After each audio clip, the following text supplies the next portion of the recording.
ਵਾਹਿਗੁਰੂ ਜੀ ਕਾ ਖਾਲਸਾ ਵਾਹਿਗੁਰੂ ਜੀ ਕੀ ਫਤਿਹ। मैं ਤੁਹਾਡੀ host sweet Kaur news TV 84 ਦੇ ਨਾਲ ਵਿਊਅਰਸ। ਪਿਛਲੇ 2-3 ਦਿਨ ਤੋਂ ਹੈਦਰਾਬਾਦ ਦੇ ਕਿਸ਼ਨ ਬਾਗ ਏਰੀਆ ਵਿੱਚ ਹੋਈ ਫਿਰਕੂ ਹਿੰਸਕ ਘਟਨਾ ਦੀ ਹਰ ਪਾਸੇ ਮੀਡੀਆ ਵਿੱਚ ਚਰਚਾ ਹੈ। ਕੁਝ ਸ਼ਰਾਰਤੀ ਅਨਸਰਾਂ ਵੱਲੋਂ ਨਿਸ਼ਾਨ ਸਾਹਿਬ ਦੀ ਬੇਅਦਬੀ ਕੀਤੀ ਗਈ ਅਤੇ ਨਤੀਜੇ ਵਜੋਂ ਭੜਕੀ ਹਿੰਸਾ ਵਿੱਚ 3 ਬੇਗੁਨਾਹ ਜਾਨਾਂ ਗਈਆਂ। ਭਾਵੇਂ ਇਸ ਨੂੰ ਸਿੱਖ ਮੁਸਲਮਾਨ ਫਸਾਦ ਦਾ ਨਾਮ ਦਿੱਤਾ ਜਾ ਰਿਹਾ ਹੈ, ਪਰ ਧਿਆਨ ਨਾਲ ਵੇਖਿਆ ਇਸ ਦੇ ਪਿੱਛੇ ਕਿਸੇ ਵੱਡੀ ਸਾਜ਼ਿਸ਼ ਦਾ ਝੋਲਾ ਪੈਂਦਾ ਹੈ। ਜਿੱਥੇ ਹਰ ਸਿੱਖ ਦੁਨੀਆ ਭਰ ਵਿੱਚ ਬੈਠੇ ਖਾਲਸਾ ਜੀ ਲਈ 2 ਵੇਲੇ ਦੀ ਅਰਦਾਸ ਵਿੱਚ ਜਹਾਂ ਖਾਲਸਾ ਜੀ ਸਾਹਿਬ ਤਹਾਂ ਰਸ਼ੀਆ ਰਿਆਇਤ ਦੀ ਅਰਦਾਸ ਕਰਦਾ ਹੈ, ਉੱਥੇ ਅਸੀਂ ਸਰਬੱਤ ਦਾ ਭਲਾ ਵੀ ਮੰਗਦੇ ਹਾਂ ਅਤੇ ਕਿਸੇ ਵਾਧੂ ਖੂਨ ਖਰਾਬੇ ਦੇ ਹੱਕ ਵਿੱਚ ਨਹੀਂ ਹਾਂ। ਸਿਆਸੀ ਲੋਕ ਆਪਣੇ ਨੈਰੋ ਪੋਲੀਟੀਕਲ ਏਜੰਡੇ ਲਈ ਫਿਰਕੂ ਨਫ਼ਰਤ ਫੈਲਾਉਂਦੇ ਹਨ। ਇਸ ਨੂੰ ਹੀ ਵੋਟਾਂ ਦੀ ਰਾਜਨੀਤੀ ਕਿਹਾ ਜਾਂਦਾ ਹੈ। ਵਿਊਅਰਸ, ਅੱਜ ਅਸੀਂ ਜਿਸ ਸ਼ਖਸੀਅਤ ਨਾਲ ਤੁਹਾਨੂੰ ਮਿਲਾਉਣ ਜਾ ਰਹੇ ਹਾਂ, ਉਹਨਾਂ ਦਾ ਜਿੱਥੇ ਧਾਰਮਿਕ ਖੇਤਰ ਵਿੱਚ ਬੜਾ ਉੱਚਾ ਰੁਤਬਾ ਹੈ, ਉੱਥੇ ਉਹ ਸਮਾਜਿਕ ਅਤੇ ਸਿਆਸੀ ਪਹਿਲੂਆਂ ਸੰਬੰਧੀ ਵੀ ਪੂਰੀ ਤਰ੍ਹਾਂ ਜਾਗਰੂਕ ਹਨ। ਇਹ ਸ਼ਖਸੀਅਤ ਭਾਈ ਸਾਹਿਬ ਭਾਈ ਈਸ਼ਰ ਸਿੰਘ ਜੀ ਹੈਦਰਾਬਾਦੀ ਹਨ। ਕਾਨੂੰਨ ਦੀ ਡਿਗਰੀ ਪ੍ਰਾਪਤ ਭਾਈ ਸਾਹਿਬ ਨੇ ਆਪਣੀ ਚੰਗੀ ਸਰਕਾਰੀ ਨੌਕਰੀ ਛੱਡ ਕੇ ਸਿੱਖੀ ਪ੍ਰਚਾਰ ਨੂੰ ਜੀਵਨ ਸਮਰਪਿਤ ਕੀਤਾ ਹੈ। ਉਹਨਾਂ ਦਾ ਸਾਰਾ ਸਮੇਂ ਧਾਰਮਿਕ ਪ੍ਰਚਾਰ ਦੌਰਿਆਂ ਵਿੱਚ ਗੁਜ਼ਰਦਾ ਹੈ ਅਤੇ ਅੱਜ ਉਹ ਸਾਡੇ ਨਾਲ ਥਾਈਲੈਂਡ ਤੋਂ ਗੱਲਬਾਤ ਕਰ ਰਹੇ ਹਨ। ਭਾਈ ਸਾਹਿਬ ਦੇ ਪਿਤਾ ਜੀ ਵੀ ਤਖਤ ਸ਼੍ਰੀ ਹਜ਼ੂਰ ਸਾਹਿਬ ਦੀ ਸੇਵਾ ਵਿੱਚ ਰਹੇ ਅਤੇ ਭਾਈ ਸਾਹਿਬ ਦੀ ਵੀ ਦੱਖਣੀ ਸਿੱਖਾਂ ਦੇ ਉਭਾਰ ਅਤੇ ਸਿੱਖੀ ਪ੍ਰਚਾਰ ਵਿੱਚ ਕਾਫੀ ਦਿਲਚਸਪੀ ਹੈ। ਭਾਈ ਸਾਹਿਬ ਜਿੱਥੇ ਗੁਰਬਾਣੀ ਦੇ ਵਿਦਵਾਨ ਹਨ, ਉੱਥੇ ਸ਼ਸਤਰ ਵਿਦਿਆ ਦੇ ਮਾਹਿਰ ਵੀ ਹਨ। ਉਹਨਾਂ ਨਾਲ ਅੱਜ ਅਸੀਂ ਦੱਖਣ ਵਿਚਲੇ ਸਿੱਖ ਇਤਿਹਾਸਿਕ ਗੁਰਦੁਆਰਿਆਂ, ਦੱਖਣੀ ਸਿੱਖਾਂ, ਉੱਥੋਂ ਦੇ ਸਿੱਖਾਂ ਦੇ ਨੂੰ ਦਰਪੇਸ਼ ਮੁਸ਼ਕਲਾਂ ਅਤੇ ਪਿਛਲੇ ਦਿਨੀ ਹੈਦਰਾਬਾਦ ਵਿੱਚ ਵਾਪਰੀ ਦੁਖਦਾਈ ਘਟਨਾ ਸੰਬੰਧੀ ਗੱਲਬਾਤ ਕਰਾਂਗੇ। ਤਾਂ ਸਾਨੂੰ ਹੁਣ ਥਾਈਲੈਂਡ ਤੋਂ ਫੋਨ ਲਾਈਨ ਤੇ ਜੁੜ ਚੁੱਕੇ ਨੇ ਭਾਈ ਸਾਹਿਬ ਈਸ਼ਰ ਸਿੰਘ ਹੈਦਰਾਬਾਦੀ ਜੀ। ਭਾਈ ਸਾਹਿਬ, ਵਾਹਿਗੁਰੂ ਜੀ ਕਾ ਖਾਲਸਾ ਵਾਹਿਗੁਰੂ ਜੀ ਕੀ ਫਤਿਹ। ਵਾਹਿਗੁਰੂ ਜੀ ਕਾ ਖਾਲਸਾ ਵਾਹਿਗੁਰੂ ਜੀ ਕੀ ਫਤਿਹ ਜੀ। ਭਾਈ ਸਾਹਿਬ, ਅੱਜ ਸਭ ਤੋਂ ਪਹਿਲਾਂ ਟੀਵੀ 84 ਦੇ ਦਰਸ਼ਕਾਂ ਦੇ ਰੂਬਰੂ ਹੋਣ ਤੇ ਅਸੀਂ ਤੁਹਾਡਾ ਬਹੁਤ-ਬਹੁਤ ਸਵਾਗਤ ਕਰਦੇ ਹਾਂ। ਭਾਈ ਸਾਹਿਬ, ਅੱਜ ਅਸੀਂ ਸਭ ਤੋਂ ਪਹਿਲਾਂ ਧੰਨਵਾਦ ਜੀ। ਭਾਈ ਸਾਹਿਬ, ਸਾਰੇ ਦਰਸ਼ਕਾਂ ਨੂੰ ਦੱਸੋ ਕਿ ਤੁਸੀਂ ਸਰਕਾਰੀ ਨੌਕਰੀ ਛੱਡ ਕੇ ਸਿੱਖ ਧਰਮ ਦੇ ਪ੍ਰਚਾਰ ਵੱਲ ਕਿਵੇਂ ਰੁਚਿਤ ਹੋਏ? ਅੱਜ ਸਭ ਤੋਂ ਪਹਿਲਾਂ ਇਸ ਬਾਰੇ ਦੱਸੋ। ਇਹ ਤਾਂ ਜੀ ਮਾਲਕ ਦੀ ਆਪਣੀ ਕਿਰਪਾ ਸੀ, ਉਹਨੇ ਆਪਣੀ ਸੇਵਾ ਵਿੱਚ ਆਪ ਲਿਆਂਦਾ ਜੀ। ਬਚਪਨ ਤੋਂ ਹੀ ਦਾਸ ਨੂੰ ਮਾਤਾ ਪਿਤਾ ਨੇ ਯਾਨੀ ਘਰ ਦੇ ਵਿੱਚ ਸ੍ਰੀ ਗੁਰੂ ਗ੍ਰੰਥ ਸਾਹਿਬ ਜੀ ਮਹਾਰਾਜ ਜੀ ਦੀ ਵਿੱਦਿਆ ਦਿੱਤੀ ਜੀ। ਤੇ ਗੁਰੂ ਮਹਾਰਾਜ ਦਾ ਇਤਿਹਾਸ ਜੀਵਨ ਸਾਰਾ ਅਸੀਂ ਘਰ ਦੇ ਵਿੱਚ ਹੀ ਆਪਣੇ ਪਿਤਾ ਜੀ ਤੋਂ ਪਰੇ। ਪਿਤਾ ਜੀ ਬਹੁਤ ਵੱਡੇ ਇੱਕ ਵਿਦਵਾਨ ਸਨ, ਸੱਚਖੰਡ ਸੇ ਹਜ਼ੂਰ ਸਾਹਿਬ ਜਥੇਦਾਰ ਜੀ ਰਹੇ, ਪਹਿਲਾਂ ਮਸਤਵਾਨੇ ਰਹਿੰਦੇ ਰਹੇ ਸੰਤ ਮਹਾਰਾਜ ਸੰਤ ਬਾਬਾ ਦਰ ਸਿੰਘ ਜੀ ਕੋਲ। ਹਾਂਜੀ। ਤੇ ਉਹਨਾਂ ਦੇ ਫਿਰ ਸੰਸਕਾਰਾਂ ਦੇ ਅਨੁਸਾਰ ਜਿਵੇਂ ਅਸੀਂ ਬੇਸ਼ੱਕ ਅਸੀਂ ਚਲੇ ਗਏ ਸੀ ਆਪਣੀ ਸਰਕਾਰੀ ਨੌਕਰੀ ਤੇ ਫੌਜ ਵਿੱਚ, CRPF ਵਿੱਚ ਜੀ। ਤੇ ਫਿਰ ਉਹ 1984 ਦੇ ਵਿੱਚ ਜਿਸ ਵੇਲੇ ਕਾਂਡ ਹੋਇਆ ਆਪਣੇ ਦਰਬਾਰ ਸਾਹਿਬ ਦਾ, ਉਹ ਸਾਨੂੰ ਯਾਨੀ ਕਿਉਂਕਿ ਬੀਇੰਗ ਇਨ ਦ ਪੁਲਿਸ ਉਹ ਸਾਨੂੰ ਸਾਰਾ ਪਤਾ ਲੱਗਣ ਲੱਗ ਗਿਆ ਸੀ ਜੀ। ਤੇ ਅਸੀਂ ਉਸ ਵੇਲੇ ਜੰਮੂ ਸਾਡੀ ਡਿਊਟੀ ਸੀਗੀ ਇੱਕ ਗਾਂਧੀ ਤੇ ਕਠੂਆ ਇੱਕ ਇਲਾਕਾ ਹੈਗਾ ਲਖਨਪੁਰ ਦੇ ਕੋਲ। ਹਾਂਜੀ। ਤੇ ਉੱਥੇ ਬਹੁਤ ਸਾਰੇ ਸਿੱਖਾਂ ਦੇ ਉੱਤੇ ਵੀ ਕਾਫੀ ਅਤਿਆਚਾਰ ਉਸ ਸਮੇਂ ਹੁੰਦਾ ਰਿਹਾ ਤੇ ਸਾਨੂੰ ਜਦ ਪਤਾ ਲੱਗਿਆ ਨਾ ਕਿਸ ਤਰ੍ਹਾਂ ਇਹ ਹੁਣ ਅਟੈਕ ਕਰਨ ਲੱਗੇ ਨੇ ਤੇ ਕਾਫੀ ਸਾਰੇ ਸਿੰਘਾਂ ਨੇ ਉਸ ਵੇਲੇ ਰਿਜ਼ਾਈਨ ਕਰਤਾ, ਵਿਡਰਾ ਕਰ ਗਏ ਸਰਵਿਸਿਜ਼ ਤੋਂ ਜੀ ਜੀ। ਤੇ ਉਸ ਵੇਲੇ ਤੇ ਫਿਰ ਅਸੀਂ ਆਪਣਾ ਰਿਜ਼ਾਈਨ ਦੇਤਾ ਤੇ ਫਿਰ ਹੈਦਰਾਬਾਦ ਹੀ ਆ ਗਈ ਸੀ। ਹਾਂਜੀ ਜੀ। While we staying in Hyderabad ਤੇ ਫਿਰ ਉੱਥੇ ਫਿਰ ਮਹਾਰਾਜ ਦਾ ਪ੍ਰਚਾਰ ਵਿੱਚ ਹੀ ਫਿਰ ਅਸੀਂ ਸਾਡਾ ਹੁਣ ਤੇ ਇਸ ਤਰ੍ਹਾਂ ਜੀਵਨ ਚੱਲਿਆ ਆ ਰਿਹਾ ਜੀ। ਤੇ ਵੀਰ ਜੀ, ਹੁਣ ਅਸੀਂ ਹੈਦਰਾਬਾਦ ਵੱਲ ਆਨੇ, ਜਿਸ ਤਰ੍ਹਾਂ ਹੁਣ ਸਾਰੇ ਦਰਸ਼ਕਾਂ ਨੂੰ ਕਿਸ਼ਨ ਬਾਗ ਹੈਦਰਾਬਾਦ ਵਿੱਚ ਵਾਪਰੀ ਘਟਨਾ ਦੇ ਵੇਰਵੇ ਦੱਸੋ ਅਤੇ ਦੱਸੋ ਕਿ ਹੁਣ ਉੱਥੇ ਕੀ ਸਥਿਤੀ ਹੈ ਇਸ ਵੇਲੇ। ਹਾਂ, ਇਸ ਵੇਲੇ ਦੀ ਪ੍ਰੈਜ਼ੈਂਟ ਸਥਿਤੀ ਨੂੰ ਜੇ ਅਸੀਂ ਸਮਝਣਾ ਤੇ ਥੋੜਾ ਜਿਹਾ ਪਿੱਛੇ ਜਾਈਏ ਜੀ, ਕਿਉਂਕਿ ਨਾ ਇਹ ਮਹਾਰਾਜਾ ਰਣਜੀਤ ਸਿੰਘ ਜੀ ਦੇ ਟਾਈਮ ਤੋਂ ਜੀ 1810 ਤੋਂ ਲੈ ਕੇ ਯਾਨੀ 1839 ਤੱਕ ਜੀ ਇਹ ਮਹਾਰਾਜਾ ਰਣਜੀਤ ਸਿੰਘ ਜੀ ਨੇ ਫੋਰਸਿਸ ਭੇਜੀਆਂ ਸੀਗੀਆਂ ਹੈਦਰਾਬਾਦ। ਮਹਾਰਾਜਾ ਯਾਨੀ ਜੋ ਹੈਦਰਾਬਾਦ ਦਾ ਨਿਜ਼ਾਮ ਸੀ ਹਾਂਜੀ ਉਸ ਵੇਲੇ, ਤੇ ਉਹਨੇ ਰਿਕੁਐਸਟ ਕੀਤੀ ਉਹਨਾਂ ਨੂੰ ਕਿ ਸਾਨੂੰ ਇੱਕ ਫੋਰਸਿਸ ਦਿਓ ਕਿਉਂਕਿ ਅਸੀਂ ਰੈਵਨਿਊ ਇਕੱਠਾ ਨਹੀਂ ਕਰ ਪਾ ਰਹੇ।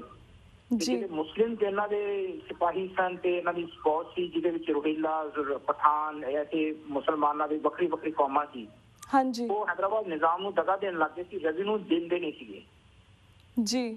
ਤੇ ਉਸ ਵੇਲੇ ਫਿਰ ਇਹਨਾਂ ਕੋਲ ਇੱਕ ਪ੍ਰਾਈਮ ਮਿਨਿਸਟਰ ਸੀ ਜਿਸਦਾ ਨਾਮ ਸੀ ਚੰਦੂ ਲਾਲ। ਉਹ ਗੁਰੂ ਨਾਨਕ ਦੇਵ ਸੱਚੇ ਪਾਤਸ਼ਾਹ ਜੀ ਦੀ ਪੀੜ੍ਹੀਆਂ ਤੋਂ ਚਲੇ ਆ ਰਹੇ ਸਨ ਹੈਦਰਾਬਾਦ ਹੀ ਹਾਂਜੀ। ਤੇ ਉਹਨਾਂ ਨੇ ਫਿਰ ਇੱਕ ਸਲਾਹ ਦਿੱਤੀ ਹੈਦਰਾਬਾਦ ਨਿਜ਼ਾਮ ਨੂੰ ਕਿ ਤੁਸੀਂ ਇੱਕ ਮਹਾਰਾਜਾ ਰਣਜੀਤ ਸਿੰਘ ਨੂੰ ਚਿੱਠੀ ਪਾਓ ਤੇ ਉਹ ਤੁਹਾਡੀ ਮਦਦ ਕਰ ਸਕਦੇ ਨੇ ਕਿ ਗੁਰੂ ਨਾਨਕ ਦੇਵ ਜੀ ਦਾ ਘਰ ਇੱਕ ਐਸਾ ਘਰ ਹੈ ਜੋ ਸਭ ਦਾ ਸਾਂਝਾ ਹੈ ਜੀ। ਤੇ ਫਿਰ ਮਹਾਰਾਜਾ ਰਣਜੀਤ ਸਿੰਘ ਨੂੰ ਇਹਨਾਂ ਨੇ ਚਿੱਠੀ ਲਿਖੀ ਇੱਥੋਂ ਹੈਦਰਾਬਾਦ ਨਿਜ਼ਾਮ ਨੇ ਤੇ ਆਪ ਜੀ ਨੂੰ ਪਤਾ ਹੋਣਾ ਚਾਹੀਦਾ ਕਿ 1984 ਦੇ ਵਿੱਚ ਚੰਦੋਆ ਸੀ ਬਹੁਤ ਵੱਡਾ ਜਿਹੜਾ ਹੈਦਰਾਬਾਦ ਨਿਜ਼ਾਮ ਨੇ ਮਹਾਰਾਜਾ ਰਣਜੀਤ ਸਿੰਘ ਨੂੰ ਭੇਜਿਆ ਸੀ ਕੀਤਾ ਸੀ ਜੀ। ਤੇ ਉਹ 84 ਦੇ ਵੇਲੇ ਉਹ ਯਾਨੀ ਫੌਜ ਦੇ ਆਪਰੇਸ਼ਨ ਵਿੱਚ ਉਹ ਰੁਕ ਲਿਆ ਗਿਆ, ਚਲਾ ਦਿੱਤਾ ਗਿਆ, ਉਹ ਬਹੁਤ ਬੜਾ ਉਹ ਵੀ ਇਸ਼ੂਜ਼ ਬਣਿਆ ਸੀ। ਹਾਂਜੀ। ਤੇ ਉਹ ਮਹਾਰਾਜਾ ਰਣਜੀਤ ਸਿੰਘ ਨੂੰ ਫਿਰ ਇੱਥੋਂ ਜਿਸ ਵੇਲੇ ਇੱਕ ਚੰਦੋਆ ਤੇ ਚਿੱਠੀ ਭੇਜੀ 1810 ਵਿੱਚ ਜੀ। ਤੇ ਫਿਰ ਮਹਾਰਾਜਾ ਰਣਜੀਤ ਸਿੰਘ ਨੇ ਉੱਥੋਂ 14,000 ਫੌਜਾਂ ਯਾਨੀ ਇਹਨਾਂ ਦੇ ਮਦਦ ਵਾਸਤੇ ਭੇਜੀਆਂ ਹੈਦਰਾਬਾਦ ਨਿਜ਼ਾਮ ਨੂੰ ਜੀ। ਤੇ ਜਿਹਦੇ ਵਿੱਚ 14 ਨਿਸ਼ਾਨ ਸਾਹਿਬ ਸੀ ਤੇ 14 ਰਿਸਲਦਾਰ ਕਹਿੰਦੇ ਸੀ। 1000 ਫੌਜ ਦਾ ਇੱਕ ਰਿਸਲਦਾਰ ਹੁੰਦਾ ਸੀ। ਹਾਂਜੀ। ਤੇ ਉਹ 14,000 ਫੌਜਾਂ ਤੇ 14 ਨਿਸ਼ਾਨ ਸਾਹਿਬ ਸੀ ਤੇ 14 ਯਾਨੀ ਮਹਾਰਾਜਾ ਸਰੂਪ ਆਏ ਇਸ ਹੈਦਰਾਬਾਦ ਦੀ ਧਰਤੀ ਤੇ 1821 ਦੇ ਨੇੜੇ ਤੇੜੇ। ਹਾਂਜੀ। 21 ਦੀ ਤਰੀਕ ਜੀ। ਤੇ ਮਹਾਰਾਜਾ ਰਣਜੀਤ ਸਿੰਘ ਨੇ ਇੱਕ ਗੱਲ ਉਸ ਵੇਲੇ ਕਹੀ ਸੀ, ਰਿਕੁਐਸਟ ਭੇਜੀ ਸੀ ਇਹਨਾਂ ਨੂੰ ਜੀ ਕਿ ਇੱਧਰ ਸੱਚਖੰਡ ਸ੍ਰੀ ਹਜ਼ੂਰ ਸਾਹਿਬ ਜਿਹੜਾ ਇੱਕ ਹੈਦਰਾਬਾਦ ਨਿਜ਼ਾਮ ਦੇ ਅੰਡਰ ਉਸ ਵੇਲੇ ਸੀਗਾ ਰਿਆਸਤ ਦੇ ਜੀ। ਤੇ ਇਸ ਗੁਰਦੁਆਰੇ ਸਾਹਿਬ ਦੀ ਸੇਵਾ ਸੰਭਾਲ ਉਹ ਕਰਨਾ ਚਾਹੁੰਦੇ ਨੇ ਤੇ ਉਹਨਾਂ ਨੇ ਭਾਈ ਚੰਦਾ ਸਿੰਘ ਨੂੰ 3 ਲੱਖ ਰੁਪਇਆ ਦੇ ਕੇ ਮਹਾਰਾਜ ਯਾਨੀ ਪੰਜਾਬ ਟ੍ਰੈਜਰੀ ਤੋਂ ਭੇਜਿਆ ਸੀਗਾ ਜੀ। ਮਹਾਰਾਜਾ ਰਣਜੀਤ ਸਿੰਘ ਕਦੇ ਵੀ ਇੱਧਰ ਹੈਦਰਾਬਾਦ ਵੱਲ ਆਏ ਨਹੀਂ ਹਨ ਜੀ। ਉਹਨਾਂ ਦੀ ਫੌਜਾਂ ਆਈਆਂ ਸੀਗੀਆਂ। ਹਾਂਜੀ ਜੀ। ਤੇ ਸਭ ਤੋਂ ਪਹਿਲਾਂ ਜਿਹੜੇ ਸਟੇਟ ਫੌਜਾਂ ਦਾ ਜਿਹੜੇ 14,000 ਫੌਜਾਂ ਦਾ 14 ਰਿਸਲਦਾਰ ਸਨ, 14 ਨਿਸ਼ਾਨ ਸਾਹਿਬ ਸੀ, ਉਹ ਇਹ ਸਿੱਖ ਛਾਉਣੀਆਂ ਲਿਖੇ ਹੋਇਆ ਸੀਗਾ ਜੀ। ਇੱਕ ਛਾਉਣੀਆਂ ਦੀ ਐਸੀ ਛਾਉਣੀ ਸੀ, ਛਾਉਣੀ ਕਹਿੰਦੇ ਨੇ ਕੈਂਟੋਨਮੈਂਟ ਤੋਂ ਜੀ, ਜਿੱਥੇ ਆਰਮੀ ਰੁਕਦੀ ਹੈ ਜੀ।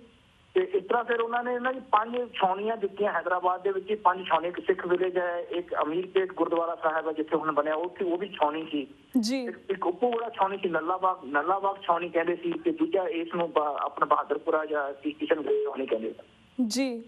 ਤੇ ਇਸ ਤਰ੍ਹਾਂ ਇੱਥੇ ਬਹੁਤ ਸਾਰੀਆਂ ਛਾਉਣੀਆਂ ਹੋਈਆਂ। ਤੇ ਇਸ ਤੋਂ ਬਾਅਦ ਫਿਰ ਮਹਾਰਾਜਾ ਰਣਜੀਤ ਸਿੰਘ ਦੀਆਂ ਜਿਹੜੇ ਫੌਜਾਂ ਸਨ ਉਹ ਹਜ਼ੂਰ ਸਾਹਿਬ ਦੀ ਸੇਵਾ ਸੰਭਾਲ ਉਸ ਵੇਲੇ ਕੀਤੀ। ਉਦੋਂ ਪਹਿਲਾਂ ਹਜ਼ੂਰ ਸਾਹਿਬ ਦੀ ਜਿਹੜਾ ਸੇਵਾ ਸੰਭਾਲ ਸੀ ਉਹ ਤਕਰੀਬਨ ਦੂਜੇ ਉਦਾਸੀਆਂ ਦੇ ਹੱਥ ਵਿੱਚ ਸੀਗੀ।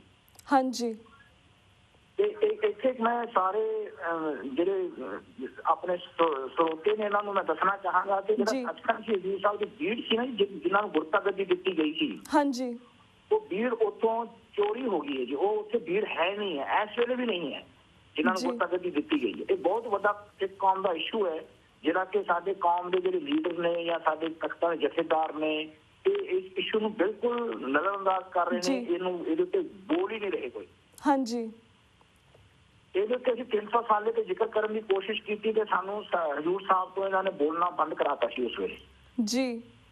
ਤੋ ਕਹਿਣ ਦਾ ਭਾਵ ਇਹ ਹੈ ਕਿ ਉਸ ਵੇਲੇ ਦੀਆਂ ਫੌਜਾਂ ਜਿਹੜੀਆਂ ਇੱਥੇ ਆਈਆਂ ਸੀਗੀਆਂ ਜਿਨ੍ਹਾਂ ਨੇ ਫਿਰ ਮਹਾਰਾਜ ਦਰਬਾਰ ਸਾਹਿਬ ਦੀ ਸੇਵਾ ਕਰਾਈ, ਸੱਚਖੰਡ ਸ੍ਰੀ ਹਜ਼ੂਰ ਸਾਹਿਬ ਦੀ, ਹਾਂਜੀ, ਉਸ ਵੇਲੇ ਦੀਆਂ ਫੌਜਾਂ ਇੱਥੇ ਰਹਿੰਦੀਆਂ ਰਹੀਆਂ। ਹਾਂਜੀ। ਫਿਰ ਇਹ ਜਿਹੜੇ ਸਿੱਖ ਛਾਉਣੀਆਂ ਸੀ ਇਹ ਫਿਰ ਇੱਥੋਂ ਦੇ ਕੁਝ ਸਾਡੇ ਜਿਹੜੇ ਪੁਰਾਣੇ ਸਿੱਖ ਲੀਡਰ ਸੀਗੇ ਇਹ ਜਿਨ੍ਹਾਂ ਵਿੱਚ ਬਹੁਤ ਸਾਰੇ ਲੋਕਾਂ ਦੇ ਨਾਮ ਮੈਂ ਹਾਲੇ ਨਹੀਂ ਲਵਾਂਗਾ ਜੀ, ਉਹਨਾਂ ਨੇ ਕੀ ਕੀਤਾ, ਜਗ੍ਹਾਵਾਂ ਕੁਛ ਤਾਂ 100 ਏਕੜ ਜ਼ਮੀਨ ਸੀ ਇਹ ਸਾਰੀ 100 ਏਕੜ ਜੀ, ਜਿਹਦੇ ਵਿੱਚੋਂ ਅੱਧੀ ਜ਼ਮੀਨ ਤਾਂ ਇਹਨਾਂ ਨੇ ਹੈਦਰਾਬਾਦ ਅਰਬਨ ਡਿਵੈਲਪਮੈਂਟ ਅਥਾਰਟੀਜ਼ ਨੂੰ ਇਹਨਾਂ ਨੇ ਕੁਝ ਆਪਣੇ ਸਰਕਾਰੀ ਕੰਮ ਕਰਾਉਣ ਵਾਸਤੇ ਲੈ ਲਈਆਂ। ਉਹਨਾਂ ਨੂੰ ਦਿੱਤੀ ਜੀ। ਇਹਨਾਂ ਨੇ ਆਪਦੇ ਕੁਝ ਬੱਚੇ ਪੜ੍ਹਾ ਲਏ, ਕੁਝ ਇਸ ਤਰ੍ਹਾਂ ਸਰਕਾਰ ਤੋਂ ਯਾਨੀ ਮਦਦ ਲੈ ਕੇ ਹੋਰ ਆਪਣੇ ਕਾਰੋਬਾਰ ਸੈਟਲ ਕਰ ਲਏ। ਇਸ ਤਰ੍ਹਾਂ ਇਹਨਾਂ ਨੇ ਉਹ ਅੱਧੀ ਜ਼ਮੀਨ ਇਹਨਾਂ ਨੇ ਸਰਕਾਰ ਨੂੰ ਦੇ ਦਿੱਤੀ ਉਸ ਵੇਲੇ ਜੀ।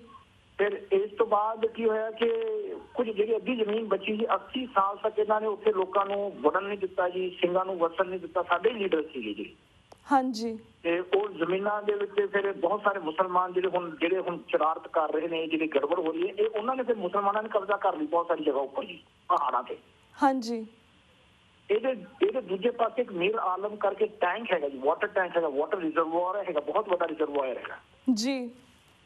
ਤੇ ਉਹ ਸਾਰਾ ਸਿੱਖ ਛਾਉਣੀਆਂ ਦੇ ਅੰਡਰ ਆਉਂਦਾ ਹੁੰਦਾ ਸੀਗਾ ਜੀ। ਤੇ ਹੁਣ ਉਸ ਰਿਜ਼ਰਵੁਆਰ ਦੇ ਤੇ ਸਿੱਖ ਛਾਉਣੀਆਂ ਦੇ ਵਿੱਚ ਹੁਣ ਮੁਸਲਮਾਨਾਂ ਦੀ ਪੂਰੀ ਬਹੁਤ ਵੱਡੀ ਬੈਲਟ ਯਾਨੀ ਉਹਨਾਂ ਨੇ ਨਜਾਇਜ਼ ਜਗ੍ਹਾ ਕਬਜ਼ਾ ਕਰਕੇ ਆਪਣਾ ਘਰ ਬਣਾਏ ਹੋਏ ਨੇ। ਹਾਂਜੀ। ਤੇ ਜਿਸ ਵੇਲੇ ਅਸੀਂ 84 ਤੋਂ ਬਾਅਦ ਅਸੀਂ ਹੈਦਰਾਬਾਦ ਪਹੁੰਚੇ ਤੇ ਸਾਨੂੰ ਪਤਾ ਲੱਗਿਆ ਕਿ ਇਸ ਤਰ੍ਹਾਂ ਇਹ ਜਗ੍ਹਾ ਕਬਜ਼ਾ ਕਰ ਲਈ ਤੇ ਸਾਡੇ ਲੋਕਾਂ ਨੇ ਦੂਜਿਆਂ ਨੂੰ ਵੇਚ ਵੀ ਦਿੱਤੀਆਂ ਜਗ੍ਹਾਵਾਂ ਜੀ। ਫਿਰ ਉੱਥੇ ਅਸੀਂ 2-3 ਸਾਲ ਅਸੀਂ ਫਿਰ ਆਪ ਸੰਗਤ ਦੇ ਨਾਲ ਮਿਲ ਕੇ ਜਿਤਨੇ ਵੀ ਉੱਥੇ ਬੱਚੇ ਸਨ ਹੋਰ ਉਹਨਾਂ ਨਾਲ ਮਿਲ ਕੇ ਉੱਥੇ ਸੇਵਾ ਕੀਤੀ ਸੀ। 3-4 ਸਾਲ ਵਿੱਚ ਉਹ ਸਾਰੀ ਜਗ੍ਹਾ ਇਵੈਕੂਏਟ ਕਰਾਈ, ਹਾਂਜੀ, ਯਾਨੀ ਉਹਨਾਂ ਤੋਂ ਖਾਲੀ ਕਰਵਾਈ। ਜਿਹੜੀ ਸਿੱਖ ਚੌਨੀਆਂ ਦੇ ਵਿੱਚ ਹੁਣ ਫਿਰ ਸਿੱਖ ਵਸ ਰਹੇ ਨੇ ਜੀ। ਉੱਥੇ ਮੋਰ ਦੈਨ ਅਬਾਊਟ 650 ਤੋਂ ਵੱਧ ਘਰ ਨੇ ਤੇ ਇਸ ਵੇਲੇ ਸਕੂਲ ਬਣਿਆ ਹੈ, ਗੁਰਦੁਆਰਾ ਸਾਹਿਬ ਬਣਿਆ ਹੈ, ਬਰਮਬਾਲਾ ਕਰਕੇ ਜਗ੍ਹਾ ਹੈਗੀ ਉੱਥੇ। ਹਾਂਜੀ, ਉਹ ਵੀ ਡਿਪਲੀਟ ਕੰਡੀਸ਼ਨ ਦੇ ਵਿੱਚ ਹੈਗੀ, ਪੁਰਾਣੀ ਬਿਲਡਿੰਗ ਸੀਗੀ। ਤੇ ਉਹ ਫਿਰ ਸਿੰਘਾਂ ਨੂੰ ਜਗ੍ਹਾ ਵੰਡੀ ਜੀ। ਹੁਣ ਤਾਂ ਸਿੰਘ ਉੱਥੇ ਬਹੁਤ ਸਾਰੇ ਵੇਚੀ ਵੀ ਜਾ ਰਹੇ ਨੇ ਜਗ੍ਹਾ ਜੀ, ਪਰ ਉਸ ਵੇਲੇ 86 ਤੱਕ ਇਹਨਾਂ ਸਾਰੀ ਜਗ੍ਹਾ ਨੂੰ ਹੀ ਉੱਥੇ ਆਪਾਂ ਨੇ ਸਿੰਘਾਂ ਨੂੰ ਅਲਾਟ ਕੀਤਾ, ਫ੍ਰੀ ਅਲਾਟ ਕੀਤਾ, ਜਿਹੜੇ ਅੱਜ ਤੱਕ ਵਸ ਰਹੇ ਨੇ ਉੱਥੇ। ਹਾਂਜੀ, ਉਹ ਸੇਵਾ ਦਾਸ ਤੋਂ ਮਹਾਰਾਜ ਨੇ ਲਈ ਤੇ ਸਿੰਘਾਂ ਨੇ ਬੜੇ ਸਹਿਯੋਗ ਦਿੱਤਾ ਉਸ ਵੇਲੇ, ਨੌਜਵਾਨ ਬੱਚਿਆਂ ਨੇ ਬਹੁਤ ਜ਼ਿਆਦਾ ਸਹਿਯੋਗ ਦਿੱਤਾ। ਹਾਂਜੀ, ਤੇ ਉਸ ਵੇਲੇ ਜਿਹੜੇ ਹੈਦਰਾਬਾਦ ਦੇ ਕੁਝ ਯਾਨੀ ਸਰਮਾਏਦਾਰ ਬੰਦੇ ਸਨ, ਉਹ ਨਹੀਂ ਚਾਹੁੰਦੇ ਸਨ ਕਿ ਇੱਥੇ ਕੋਈ ਸਕੂਲ ਬਣ ਜਾਏ ਜਾਂ ਇੱਥੇ ਕੋਈ ਵੱਡਾ ਗੁਰਦੁਆਰਾ ਬਣ ਜਾਏ, ਕਿਉਂਕਿ ਉਹ ਆਪਣੇ ਗੁਰਦੁਆਰੇ ਨੂੰ ਅੱਜ ਵੀ ਉਹ ਇੱਕ ਯਾਨੀ ਕਮਿਊਨਿਟੀ ਦਾ ਗੁਰਦੁਆਰਾ ਨਹੀਂ ਕਹਿੰਦੇ, ਉਹ ਆਪਣੀ ਬਰਾਦਰੀ ਦਾ ਗੁਰਦੁਆਰਾ ਕਹਿੰਦੇ ਜੀ। ਸਿਰਫ ਉਹਨਾਂ ਦੀ ਬਰਾਦਰੀ ਇਕੱਠੀ ਹੁੰਦੀ ਹੈ, ਦੂਜੇ ਜਿਵੇਂ ਜੱਟ ਹੋ ਗਏ, ਭਾਪੇ ਹੋ ਗਏ, ਆਏ ਵੱਖਰੇ ਵੱਖਰੇ ਬਰਾਦਰੀਆਂ ਬਣ ਗਈਆਂ ਉੱਥੇ। ਹਾਂਜੀ, ਜਦ ਕਿ ਇਹਨਾਂ ਨੂੰ ਇਸ ਤਰ੍ਹਾਂ ਨਹੀਂ ਕਰਨਾ ਚਾਹੀਦਾ ਸੀ, ਸਭ ਨੂੰ ਇਕੱਠੇ ਹੋ ਕੇ ਇੱਕੋ ਹੀ ਜਗ੍ਹਾ ਦੇ ਵਿੱਚ ਯਾਨੀ ਐਕੂਮੂਲੇਟ ਹੋ ਕੇ ਯਾਨੀ ਸੰਗਤ ਨੂੰ ਇਕੱਠਾ ਹੋਣਾ ਚਾਹੀਦਾ ਸੀ, ਇਕੱਠੇ ਰਹਿਣਾ ਚਾਹੀਦਾ ਸੀ ਜੀ। ਬਿਲਕੁਲ। ਇਹ ਬਿਮਾਰੀ ਕੇਵਲ ਹੈਦਰਾਬਾਦ ਹੀ ਨਹੀਂ, ਤਕਰੀਬਨ ਸਾਰੇ ਵਰਲਡ ਦੇ ਸ਼ਹਿਰਾਂ ਦੇ ਵਿੱਚ ਹੋ ਗਈ ਹੈ ਕਿ ਜਿਹੜਾ ਪੈਸੇਦਾਰ ਹੁੰਦਾ ਹੈ, ਜਿਹੜਾ ਗੁਰਦੁਆਰੇ ਤੋਂ ਕੱਢ ਦਿੰਦਾ ਪ੍ਰਧਾਨ ਨੂੰ, ਉਹ ਦੂਜਾ ਗੁਰਦੁਆਰਾ ਬਣਾ ਲੈਂਦਾ। ਹਾਂਜੀ, ਆਏ ਵੱਖਰੇ ਵੱਖਰੇ ਅਸੀਂ ਡੀਸੈਂਟਰਲਾਈਜ਼ ਹੋ ਕੇ ਸੈਂਟਰਲਾਈਜ਼ ਨਹੀਂ ਹੋ ਪਾਏ ਜੀ। ਹਾਂਜੀ, ਹੈਦਰਾਬਾਦ ਦੇ ਵਿੱਚ ਮੁਸਲਮਾਨਾਂ ਨੂੰ ਯਾਨੀ ਜੇ ਕੋਈ ਟੱਕਰ ਦਿੰਦਾ ਸੀ ਤੇ ਕੇਵਲ ਸਿੱਖ ਦਿੰਦਾ ਸੀ ਤੇ ਹਿੰਦੂ ਡਰਦਾ ਹੁੰਦਾ ਸੀ ਮੁਸਲਮਾਨ ਤੋਂ ਜੀ, ਜੀ। ਤੇ ਜਿਹੜਾ ਬਫਰ ਸਟੇਟ ਸੀ ਉਹ ਸਿੱਖ ਸੀਗਾ, ਜੇ ਹਿੰਦੂਆਂ ਨੂੰ ਵੀ ਬਚਾਉਂਦਾ ਤੇ ਸਿੱਖ ਬਚਾਉਂਦਾ। ਹਾਂਜੀ, ਹਿੰਦੂਆਂ ਨੂੰ ਵੀ ਕੋਈ ਤਕਲੀਫ ਹੁੰਦੀ ਮੁਸਲਮਾਨਾਂ ਤੋਂ, ਫਿਰ ਸਿੱਖ ਨੂੰ ਵਿੱਚ ਪਾਉਂਦੇ ਹੋ ਜੀ। ਤੇ ਆਏ ਸਿੱਖ ਬਫਰ ਉੱਥੇ ਕੰਮ ਅੱਜ ਨਹੀਂ ਕਰਦਾ ਆ ਰਿਹਾ। ਅੱਜ ਵੀ ਸਿੱਖ ਦੀ ਉੱਥੇ ਬੜੀ ਇੱਜ਼ਤ ਹੈ, ਸਿੱਖ ਦੀ ਬੜਾ ਸਤਿਕਾਰ ਕਰਦੇ ਨੇ, ਮੁਸਲਮਾਨ ਵੀ ਕਰਦੇ ਨੇ, ਦੂਜੀ ਕਮਿਊਨਿਟੀ ਵੀ ਕਰਦੀ ਹੈ ਜੀ। ਤੇ ਆਹ ਜਿਹੜੀ ਸਿੱਖ ਛਾਉਣੀਆਂ ਸੀਗੇ ਜੀ 80 ਸਾਲ ਬਾਅਦ ਫਿਰ ਉੱਥੇ 1986 ਦੇ ਵਿੱਚ ਵੀ ਇਹ ਸੇਮ ਕਾਂਡ ਹੋਇਆ ਜਿਹੜਾ ਹੁਣ ਕਾਂਡ ਹੋਇਆ ਨਾ ਜੀ ਇਸ ਵੇਲੇ। ਹਾਂਜੀ, ਜੀ। ਉਸ ਵੇਲੇ ਵੀ 86 ਵਿੱਚ ਵੀ ਉਹ ਜਿਹੜਾ ਜਿੱਥੇ ਅੱਜ ਨਿਸ਼ਾਨ ਸਾਹਿਬ, ਉੱਥੇ ਨਿਸ਼ਾਨ ਸਾਹਿਬ ਪਹਿਲਾਂ ਵੀ ਲੱਗਿਆ ਹੋਇਆ ਸੀਗਾ, ਇਹ ਬਹੁਤ ਪਹਿਲਾਂ ਦਾ ਲੱਗਿਆ ਹੋਇਆ ਜੀ। ਜੀ। ਤੇ ਉਹਨਾਂ ਨੇ ਕੀ ਕੀਤਾ, ਉਸ ਵੇਲੇ ਵੀ ਇਸ ਨਿਸ਼ਾਨ ਸਾਹਿਬ ਨੂੰ ਕੱਟ ਕੇ ਥੱਲੇ ਸਿੱਟਤਾ ਸੀਗਾ ਜੀ। ਹਾਂਜੀ।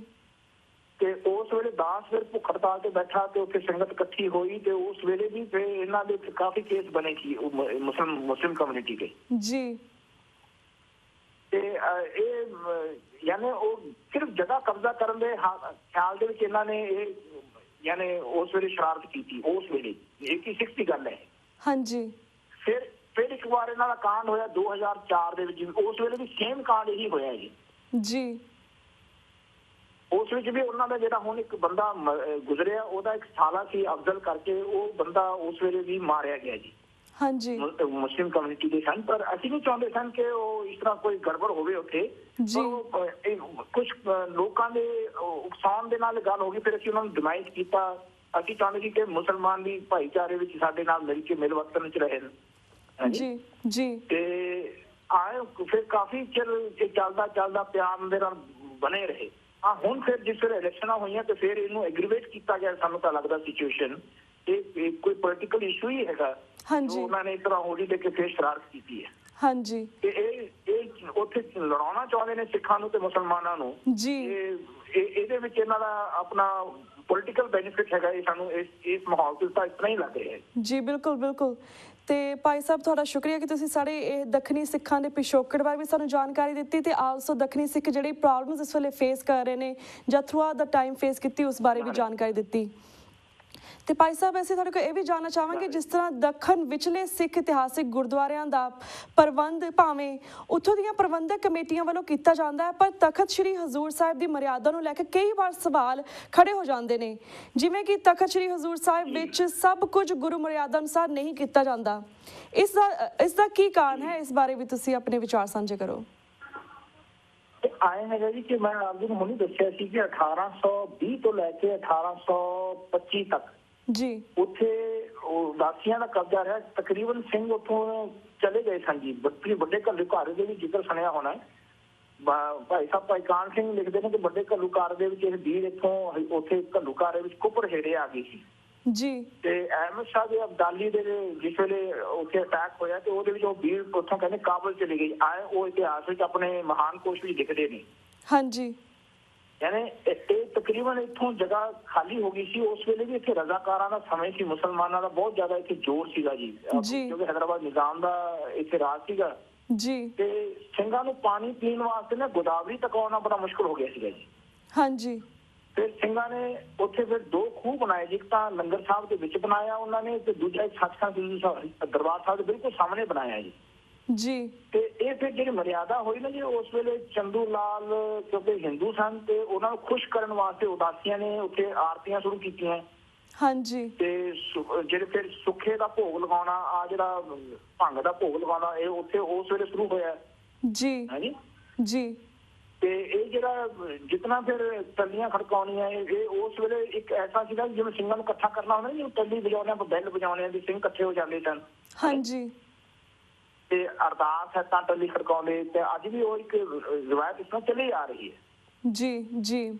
ਤੇ ਤੁਸੀਂ ਆਪ ਅੰਦਾਜ਼ਾ ਲਗਾਓ ਕਿ ਐਸਜੀਪੀਸੀ ਦਾ ਇੱਥੇ 17 ਸਾਲ ਇਹ ਉਹ ਪ੍ਰਧਾਨ ਬਣੇ ਰਹੇ ਜੀ, 17 ਇਅਰਸ। ਹਾਂਜੀ। ਪਰ ਉਹ ਹਾਲਾਤ ਅੱਜ ਵੀ ਜਿਹੜਾ ਹਜੂਰ ਸਾਹਿਬ ਦਾ ਜਿਹੜਾ ਐਕਟ ਹੈਗਾ ਉਹਦੇ ਵਿੱਚ 4 ਮੈਂਬਰ ਐਸਜੀਪੀਸੀ ਦੇ ਨੋਮੀਨੇਟਡ ਆਉਂਦੇ ਸੀ ਜੀ, ਨੋਮੀਨੇਟਡ। ਹਾਂਜੀ। They are not elected, they are nominated ਜੀ। ਤੇ ਉਹ ਜਿਹੜੇ ਮੈਂਬਰ ਆਉਂਦੇ ਨੇ ਤੇ ਉਹਨਾਂ ਦੀ ਆਪਣੀ ਬਹੁਮਤ ਹੋਣ ਦੇ ਕਾਰਨ ਉਹਨਾਂ ਨੂੰ ਲੋਕ ਪ੍ਰਧਾਨ ਬਣਾ ਦਿੰਦੇ ਨੇ, ਤੇ ਉਹ ਹੋਣ ਦੇ ਬਾਵਜੂਦ ਵੀ ਉਹ ਮਰਿਆਦਾ ਇੱਕ ਨਹੀਂ ਕਰ ਪਾਏ ਜੀ। ਜੀ ਜੀ।